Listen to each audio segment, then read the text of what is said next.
Jurusan yang paling favorit sampai hari ini itu apa Kak? Masih sama sih, mungkin kayak pada umumnya ilmu komunikasi. Alhamdulillahnya aku cuma bayar sampai semester 2. Kita ngerasain sih gimana sih kayak dinamikanya rapat Panasnya untuk kursi DPR.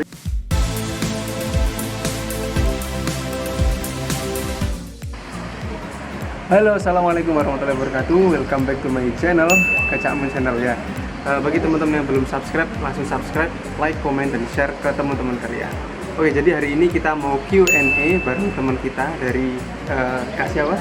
Kahima, Kak Hima dari Fakultas Ilmu Sosial dan Ilmu Politik, FISIP. dari FISIP, Fakultas Ilmu Sosial dan Ilmu Politik. Ilmu Politik. Oke, langsung aja Kak Hima ya, untuk mempersingkat waktu nih. Kak Hima di FISIP itu jurusan apa Kak? Kebetulan aku bukan jurusan ya, aku program studi, yaitu program studi ilmu pemerintahan. Ilmu pemerintahan itu masuk ke jurusan apa? Masuknya ke PPHI, yaitu kayak itu gabungan dari 3 program studi, yaitu politik, pemerintahan, sama hubungan internasional. Tapi maksudnya kita juga udah titel yang awal lah. Oh, I see. Oke, kalau boleh tahu nih Kak, di Fakultas Ilmu Sosial dan Ilmu Politik itu jurusannya ada berapa? Oke. Ada berapa? Terus bisa disebutkan apa aja Kak? Oke, kalau untuk jurusan itu sebenarnya ada 6 itu tadi. Hah? Ada dari tiga program studi lah, yaitu pertama aku ilmu pemerintahan, habis itu ada ilmu politik, habis itu ada hubungan internasional, habis itu ada ilmu komunikasi, ada juga psikologi sama sosiologi kayak gitu. Jadi psikologinya tuh berbasis IPS ya, kan ada yang IPA tuh. Oh, I see. Berbasis IPS. Kalau yang psikologi ke IPA itu kayak ke psikiater itu ya? Psikiater. Itu ya katanya, masuk ini nggak sih? Psikologi juga nggak sih? Psikiater itu? iya, tapi lebih sepahamku nih, hanya sebagai pemahaman aku, maaf kalau salah, itu kayak dia juga butuh fokus yang lebih lagi gitu loh. Kalau psikologi kan kayak kamu curhat, tapi kalau psikiater kan kamu dapat obat. Oh iya sih, benar. Berarti lebih ke kedokteran kalau psikiater ya? Ya lebih ke mungkin yang ke IPA itu tadi. Oke, kita langsung aja ke pertanyaan yang paling ditunggu nih. Di Fakultas Ilmu Sosial dan Ilmu Politik, FISIP, itu jurusan yang paling favorit sampai hari ini itu apa Kak? Masih sama sih, mungkin kayak pada umumnya ilmu komunikasi. Ilmu komunikasi, dicatat guys, ilmu komunikasi yang paling favorit. Karena orang kan kalau tahu, kita mungkin kalau aku lagi di SMA gitu lagi kayak ikut perda gitu, itu pasti orang paham itu ilmu komunikasi itu. Kalau kayak ilmu pemerintahan itu jarang orang tahu ada jurusan ilmu pemerintahan. Dan jadi pasti paling tahunya kalau nggak ilmu komunikasi juga hubungan internasional ataupun psikologi gitu. Oke, kita agak dalam ke Kak Hima tentang biaya UKT. Mungkin bisa diceritakan berapa besar, terus kemudian effortnya untuk bayar itu gimana, dan seterusnya, mungkin bisa diceritain. Oke, untuk mungkin biaya UKT aku sendiri itu masuk ke tingkatan 5. Tingkatan 5 itu ya Lumayan loh itu. kebetulan karena PNS ya, kan Oh, udah semua sudah orang tua, jadi langsung udah nggak bisa ketolong tuh. Walaupun aku masuknya tuh kan dari SNMPTN, jadi tapi aku tetap dapat tingkatan 5 itu 5.280. Tapi alhamdulillahnya aku cuma bayar sampai semester 2. Wih. Lalu soalnya aku dapat beasiswa dari Wih, keren. Jadi, Beasiswa dari BRI. BRI itu Iya, beasiswa BRI. yang apa Kak? Yang break scholarship dari YBMRI, dari Yayasan Baitul Mal. Oh. Ya dana kita tuh dari dana zakat. Jadi diperuntukkan untuk yang masuk kategori 8 orang penerima zakat, tahu kan ya Asnaf itu. 8. Ya. Dan aku masuk ke yang mencari ilmu gitu kan. Oh, oke. Jadi dapat dari BRI itu ya? Ya, YBMRI. Oke. Itu value-nya kalau ikut di ini apa aja? Mungkin bisa diceritain dikit. Mungkin teman-teman nanti kalau udah di UB pengen ikut ngeplay ke BRI Scholarship, nanti mungkin bisa ada gambaran gitu. Oke, untuk ya yang YBMBRI-nya itu sebenarnya ngeluarin yang bisa kita apply itu di waktu kuliah itu ada 2, yaitu Smart Scholarship sama Break Scholarship. Yang pertama Smart gitu ya. Jadi dulu aku tuh dapat 2 beasiswa kebetulan. Jadi aku pertama dapat Smart. Ini teman kita ini beasiswanya banyak banget ya guys ya. Oke. Gimana? Jadi aku kebetulan dapat Smart. Smart itu satu kampus ini diambil 50 orang. Itu cewek semua yang diambil. Oh, cewek semua. Iya kebetulan untuk tahunku tuh ganti-gantian gitu loh, tiap satu cewek cowok, dan sekarang waktunya cowok. Oh. Tahun semua waktunya cewek. Oh, berarti tahun-tahunnya Hima itu cewek, yang tahun depannya cowok, tahun depannya cewek lagi. Iya, sistemnya kayak gitu. Oh, jadi siap-siap guys. Mungkin yang berarti tahun ini yang cowok apa cewek? Ini cowok. Oh, tahun ini cowok. Teman-teman yang cowok kalau pengen ikut ke beasiswa BRI scholarship nanti mungkin bisa coba. Tapi belum nunggu gitu, maksud dalam artian gitu ya. BRI itu tuh BRI-nya tuh mau bermitra lagi nggak sama UB gitu. Jadi kayak mitra-mitraan gitu loh. Nah, jadi aku jadi slay ya, smart itu 50 orang tuh. 50 orang gitu di sana kita dibina, katakanlah kayak kita disuruh. Jadi di sana tuh basicnya tuh kayak semacam basic pesantren. Jadi di sana tuh aku juga tes ngaji. Aku juga kalau kita meeting katakanlah pembinaan gitu, awalin yang ngaji dulu, habis itu baru kita pembinaan. Terus setiap hari itu kita harus kayak bikin catatan gitu, sama kita ada namanya PIK ya, penanggung jawab gitu. Jadi kita dibuat grup-grup, beberapa grup itu kita ada satu penanggung jawab itu berasal dari penerima beasiswa yang udah lalu. Oh gitu. Terus dari itu kita biasanya nyatu, kita udah sholat duha nggak, kita tahajud nggak, kita rapat nggak, kita. Jadi kegiatannya banyak banget ya di situ. Itu masih yang smart ya, dalam artian itu cuma dikasih uang, bukan cuman cuy, kayak nggak bersyukur banget gue juga cuma dikasih uang bulanan gitu. Bulanannya itu insya Allah jumlahnya 500 satu bulan 500 sih. Ya lumayan sih, lumayan kalau di Malang 500 buat jajan udah dapat banyak banget sih. Iya, udah lumayan lah. Maksudnya waktu itu kita daring cuy gitu. Kita daring. Kita daring, kamu udah ngadep laptop terus tiba-tiba tiap bulan masuk dapet gitu gaji, kan. ya? Iya, dapat email masuk gitu kan. Itu udah lumayan banget lah. Habis itu ternyata dari 50 itu disaring lagi kayak dikerucutkan, dari 50 tuh 12 terbaik. Oh, 12 terbaik. Jadi dari 50 diambil 12 yang terbaik. Terus kemudian saya terima. Dilihat dari kayak ini namanya amalannya Umi ya, setiap harinya kita gitu tadi aku ceritain lagi. Di situ tuh dilihat dari situ, dilihat dari prestasi kita. Itu aku juga tesnya itu ada tes esai, presentasi, interview sama hafalan Quran. Itu habis itu lumayan ya. Ya kan buat mendapatkan sesuatu yang besar, effortnya juga harus besar ya. Iya dong pasti. Ya, habis itu itu udah hukum malam gitu. Nah, habis itu ternyata terbalaskan gitu apa yang aku perjuangkan gitu. Yaitu alhamdulillah kalau untuk base scholarship ini aku dapat pembinaan juga. Terus habis itu aku dapat asrama. Jadi kayak asrama tuh dalam artian dari tim BRI-nya tuh kayak kontrak satu rumah gitu. Kebetulan aku di perumahan di Suhat, sekitaran Suhat. Nah, itu kontrak buat kita berdua-belas tinggal. Kita kayak semacam asrama gitu ya? Iya, kita punya dormitory. Dormitory? Pondok ya? Iya, tapi biar keren aja sih itu dormitory gitu. Nah, habis itu kita juga setiap bulannya dapat 900 ribu. Wih, lebih banyak ya? Iya, lebih banyak, tapi tentunya lebih banyak. Kayak kita harus tanggungannya lebih banyak lah ya? Iya, katakan kayak harus satu bulan tuh kita coba apply 3 lomba, habis itu kita minimal ke 2 organisasi, kayak gitu. Jadi harus sesuatu yang besar harus dibalas dengan sesuatu yang besar juga gitu. Itu poin utamanya sih. Tapi itu kan jadi lebih kayak memperbaiki kualitas diri gitu nggak sih? Iya, akhirnya kayak kita itu mau nggak mau gitu? Iya, kita awalnya mungkin terpaksa ya. Aku terpaksa untuk selalu sholat, kita selalu sholat malam gitu ya. Nah, awalnya mungkin bisa dari terpaksa, habis itu kalau nggak bangun sholat malam nggak enak kan? Ya benar. Nah, benar. Itu adalah poin utama yang aku dapatkan dari kayak semakin banyak tanggungan aku itu. Dan kayak aku nggak ikut lomba-lomba, akhirnya alhamdulillah setiap bulan itu sekarang bisa menang lomba gitu loh. Iya. Nambah CV juga. Nambah CV achievement gitu. Oke, kita lanjut ya. Oke. Ini tentang perkuliahan di FISIP ya. Di FISIP secara umum mungkin juga bisa diceritain sedikit tentang jurusan kakak itu dosennya kayak gimana sih? Mungkin dosennya itu ada yang straight banget atau yang santuy tapi tetap ngirim tugas terus atau gimana gitu, bisa diceritain gitu. Oke, kalau mungkin di ilmu pemerintahan sendiri sebenarnya kalau aku lihat waktu aku belajar bareng teman-teman gitu, sebenarnya aku tuh yang santuy gitu. Di belajarnya, nggak santuy di tugasnya. Oke, santuy di belajarnya tapi nggak santuy di tugasnya. Iya, karena kayak apa ya, mungkin love language-nya dari dosen-dosen aku tuh give sesuatu gitu loh, give something gitu. Jadi kayak setiap minggu tuh dikasih tugas itu, ya katakanlah ya matkul aku 8 ya katakanlah. Ya semua ngasih tugas itu kan ya luar biasa ya kalau setiap minggunya. Nah, Iya. itu kita banyak di tugas. Apalagi kalau daring ya. Iya benar. Tiba-tiba kan daring tinggal gampang banget ngasih tugas, tinggal kirim Iya, WA. benar-benar. Kirim WA. Semakin Terus- banyak tugas.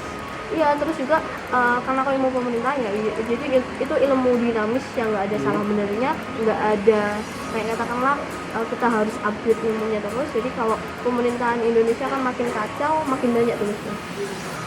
Itu yang Kacau itu tugasnya yang banyak. bener-bener nyata gitu. Makin banyak kacau pemerintahan. Tugasku analisis kan kalau Iya, aku. ini Nah, kenapa bisa gini?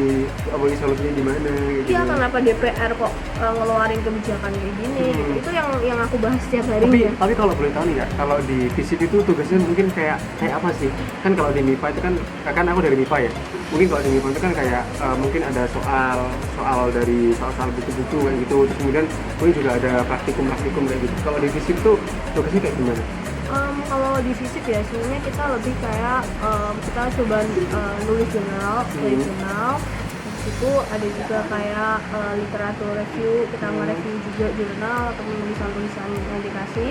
Terus habis itu kita juga apa yang namanya Analisis esai, yang sekarang analisis gitu. ya katakanlah analisis lah kayak contoh ya soalnya tuh analisis lah kebijakan COVID-19 yang dibuat Indonesia awalnya di awal tahun gitu, kayaknya kayak gitu loh.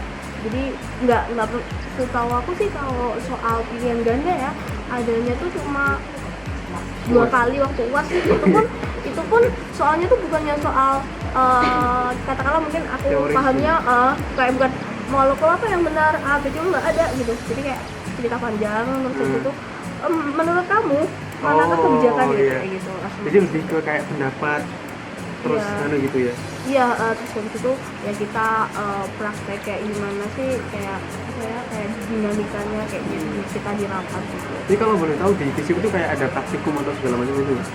Sebenarnya dulunya tuh ada, tapi praktikumnya tuh bukan kayak kalian praktikum di lab Di lab enggak. gitu ya. Jadi praktikumnya tuh di tempat rapat itu waktu itu mau coba rapat di DPR kita ngerasain sih gimana sih kayak dinamikanya rapat Panasnya untuk kursi DPR gitu. bener, untuk membuat suatu kebijakan itu gimana, tapi karena itu perlu berkumpul gitu ya, Iya, kita iya. nggak mungkin nggak berkumpul ya, jadi akhirnya itu nggak ada. Jadi kayak yang SKS-nya 4 itu dihilangkan perlahan.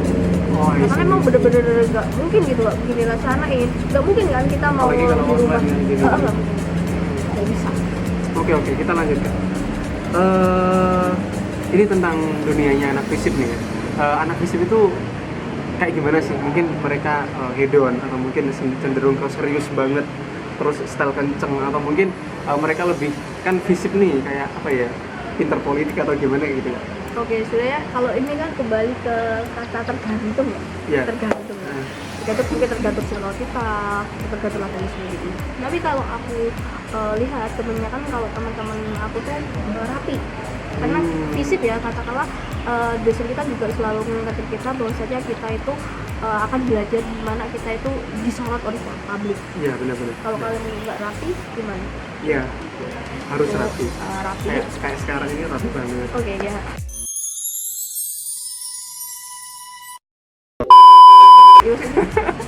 Ya maksudnya kita juga harus berkerah ya, kita waktu itu ada iya. pengecekan. Oh, harus gitu ya? Meskipun Lakukan. cewek ketutupan. Iya kalau dulu enggak, kerudung. tapi kalau yang nggak pakai jilbab atau cowok gitu Harus berkerah. uh, uh, Tapi itu kayaknya peraturan umum gak sih? ya tapi setahu aku beberapa ada yang boleh sausan gitu nggak sih, maksudnya santuy gitu. Ya, mungkin ada dosen yang kayak santuy gitu ya. Ah, Tapi secara general itu kalau ke kampus biasanya harus pakai yang berkerah kalau masuk kelas gitu kan. iya, terus apa Kamu lagi? gitu sih. Tapi kalau untuk belajarnya aku santuy, maksudnya kalau aku sendiri ya, aku dulu mondok kan, aku dulu Iya. di pondok pesantren, jadi aku kalau berangkat itu aku bawa pulpen 1 sama kertas 1 udah selesai. Kalau mau presentasi kan aku presentasi malah Aku nggak bisa kayak gitu. iya, kamu kan Aku nggak nggak bisa. bisa. Kalau aku kan sumberku tuh ada di internet di mana kita harus update Iya. berita kan. Iya sih. Jadi Emang harus udah. paling gampang. Jadi aku bawa buku 1 itu udah sangat effort gitu loh. Bahkan ada temen yang nggak bawa buku sama Enggak, sekali. bawa HP masuk kelas. Oh my god. Gitu. cuma bawa HP nggak bawa tas apalagi. enggak ya santai sih di situ, santai, tapi ya itu kita mungkin lebih ke ya itu dinamika lagi kalau kita jadi teman-teman aku tuh aktif-aktif karena gitu otomatis kalau masuk sosial politik ya ya walaupun kamu introvert kamu dipaksa untuk ekstrovert gitu kan. ya harus Paham ya, harus Paham lah ya? ini. Kayak kamu harus bisa ngungkapin pendapat, kamu harus bisa kayak afirmasi atau justifikasi suatu pendapat gitu. Ya benar-benar. Kan itu gunain lisan ya, Ya, bukan hanya tulisan gitu. Itu yang poin utama. Walaupun kita santai itu katakanlah kamu santai tapi kamu harus punya otak yang bobot. Oke, keren.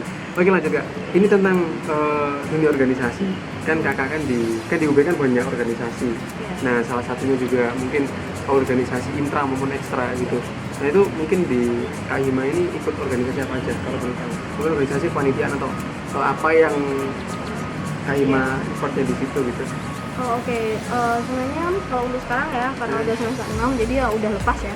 Tapi kalau untuk sebelumnya baru kemarin aku demis atau udah katakanlah udah pamit ya dari eksekutif mahasiswa. Oh, yaitu EM. iya katakanlah mungkin orang-orang kenalnya BEMU ya. Ya BEMU. BEMU. BEM-nya kampus. Nah, kebetulan aku di situ jadi BPH yaitu jadi wakil biro administrasi. Wah, keren teman kita ini ya.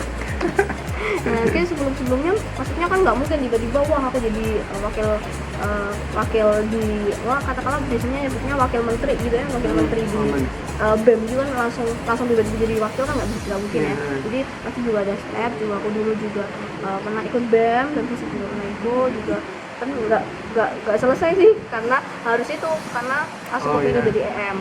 Terus habis itu aku juga ikut himpunan dulu, aku aktif di himpunan juga. Aku juga satu organisasi kita di SR itu kalau di internal aku juga ikut dulu, aku suka jurnalistik ya, jadi aku ikut pers. Keren banget sih. Kamu kegiatannya banyak banget, nggak bingung bagi waktunya. Tapi senang. Iya sih, karena itu senang, sesuatu sesuatu yang senang itu pasti iya, mau gimana pun pasti bisa lah ya. iya. Karena aku udah untuk sendiri gitu, jadi aku harus tanggung jawab sendiri gitu. Ya itu karena aku senang. Habis itu aku juga banyak kalau kepanitiaan tentu banyak banget ya, kepanitiaan yang dari organisasi yang sedang aku ikutin atau memang katakanlah diminta atau mungkin aku meminta untuk ikut kepanitiaan itu. Kayak aku juga pernah coba ikut di RKIM itu aku juga itu waktu itu ada webinar dari lomba internasional, aku apply jadi public relation bisa. Terus dari situ SR aku juga. Terus menurutku kepanitiaan yang aku pegang yang paling dinamikanya agak-agak wow gitu adalah Milwa. Oh, Pemilwa Fisip. Pemilwa itu yang pemilihan wakil mahasiswa. Itu kayak pemilu kalau di Indonesia ya? Iya, pemilu ya. Panitia, KPU kan ya? Ya, KPU. Tapi itu sevisip. Nah, kebetulan aku jadi cip acaranya gitu. Jadi kerasa hektik-hektiknya gitu ya? Iya, kerasa kayak wah kanan kiri gitu. Ini 11. Nah, tapi kalau di internal, maksudnya di internal kampus kan itu untuk pelatih profesionalitas kita, tanggung jawab kita. Nah, di eksternal aku juga ikut, tapi itu hanya untuk kayak kita cari keluarga. Ya benar. Kita cari tempat berpulang.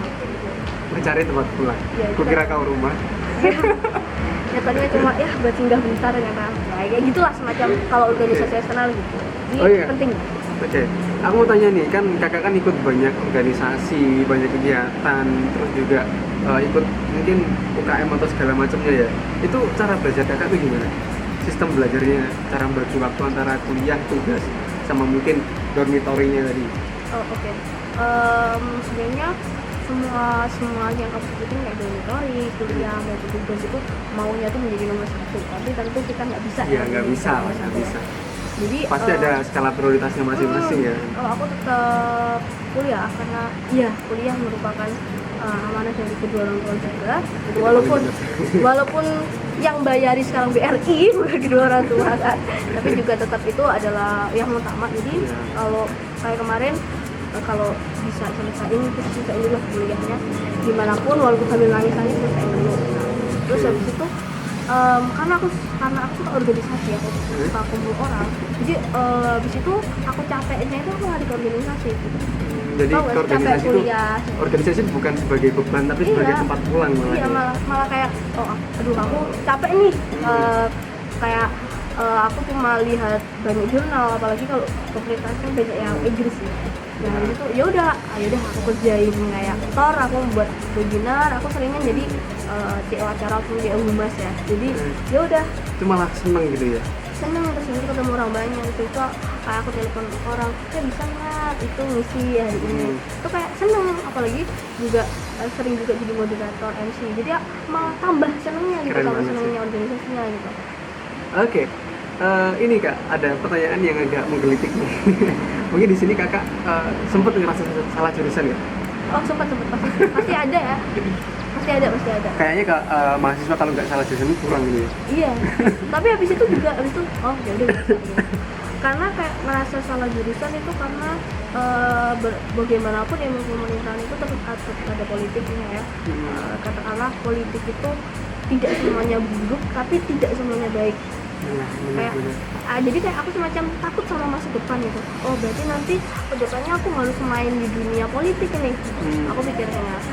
Terus habis itu setelah seiring berjalannya waktu aku semakin paham nih apa yang aku pelajarin, akhirnya oh enggak kok, kita bisa kok menjalankan pemerintahan tanpa adanya politik, kita bisa. Kayak akhirnya aku kayak ngambil sekarang ini kan ada peminatan jurusan ya, aku ngambilnya tuh inovasi pemerintahan, dimana aku belajar kayak e-government, smart city, smart city, local branding gimana? Local branding itu kayak kamu dari mana? Blitar. Blitar terkenalnya apa gitu? Itu makamnya Soekarno. Nah, itu mungkin bisa jadi branding. Orang kalau tahu makam Soekarno berarti tahu Blitar. Oh, I see. Oke, lanjut Kak. Ini tentang peluang kerja di FISIP itu gimana? Oke. Kalau peluang kerja di sini sendiri itu tentu sangat banyak. Mungkin teman-teman tahu sekarang kalau mungkin mau nikah enggak atau mau nikah kerja banyak sekali yang membutuhkan di ilmu sosial, apalagi kayak di bagian komunikasinya, kayak admin internnya gitu kan biasanya admin sosial, terus juga FISIP itu kan juga pencipta HR. Ya, HR itu di psikologi gitu. Tapi semuanya tuh punya bidang-bidang sendiri ya, karena walaupun kita itu satu FISIP tapi keenam jurusan itu punya sudut pandang yang benar-benar berbeda sendiri. Sosiologi itu bisa melihat masyarakat dari bawah, mungkin mereka bisa kayak jadi di kementerian gitu. Terus habis itu pemerintahan tentunya bisa masuk ke birokrasi, kan bukan hanya birokrasi ya, bisa ikut ke pemberdayaan masyarakat karena sangat luas pembelajaran di pemerintahan. Terus kalau psikologi tentunya kita udah tahu bersama ya, kalau psikologi banyak banget tuh lapangan kerja yang tersedia untuk psikologi, apalagi HI sama Ilkom itu berbeda banyak banget sih. Jadi kayak semua orang juga udah tahu sih. Oke, ini yang terakhir nih, pesan buat teman-teman calon mapel 2022 dari Kak Iman. Oke, kalau untuk pesan nih aku buat teman-teman, mungkin aku keterima di SNMPTN ya, jadi perjuanganku mungkin tidak sekuat teman-teman gitu, aku tidak berjuang sekuat teman-teman, tapi mungkin aku kalau berjuang kayak ke SBMPTN dan sebagainya, aku belum tentu kuat gitu kan. Emang pasti kuat lah. mungkin emang Allah kasih rezekinya di situ. Yeah. Tapi aku pengen ngomong gitu, silakan coba apapun yang teman-teman inginin. Jangan kayak tiba-tiba teman-teman tuh mikir gitu, aduh kayaknya aku nggak keterima kayak gitu loh. Siapa yang bilang kamu nggak keterima gitu? Apa indikator? Bahkan kita sendiri pun kita masuk di sini tuh, kita tuh nggak tahu indikator jelas kenapa sih kok udah mau menerima kita. Nggak tahu kan ya udah silakan dicoba aja dulu gitu. Dan aku percaya sama kalimat gitu, hidup yang tidak dipertaruhkan ya tidak akan dipertaruhkan. Jadi silakan pertaruhkan aja, bisa kamu pertaruhkan karena hidup cuma sekali, masa cuma mau ngikut arus, nggak mau berbeda sama orang lain, itu sangat-sangat salah menurut aku. Jadi silakan untuk mempertaruhkan hidup kalian sama kebencian. Oke. Terima kasih atas pesannya Kak Ima. Oh ya, perlu diketahui ya Kak, perlu diketahui ya guys. Jadi Kak Ima ini merupakan salah satu mawapres terpilih dari FISIP. Itu Mapolres terpilih itu termasuk apa ya, mahasiswa prestasi terbaik dari FISIP. Jadi Kak Hima ini termasuk orang yang luar biasa. Amin. Semoga kita semua ketularan dari Kak Hima kayak gitu, bisa jadi orang hebat. Oke Kak Hima, terima kasih atas waktunya hari ini, dan juga terima kasih untuk teman-teman semuanya. Sampai jumpa di video-video yang selanjutnya. Terima kasih.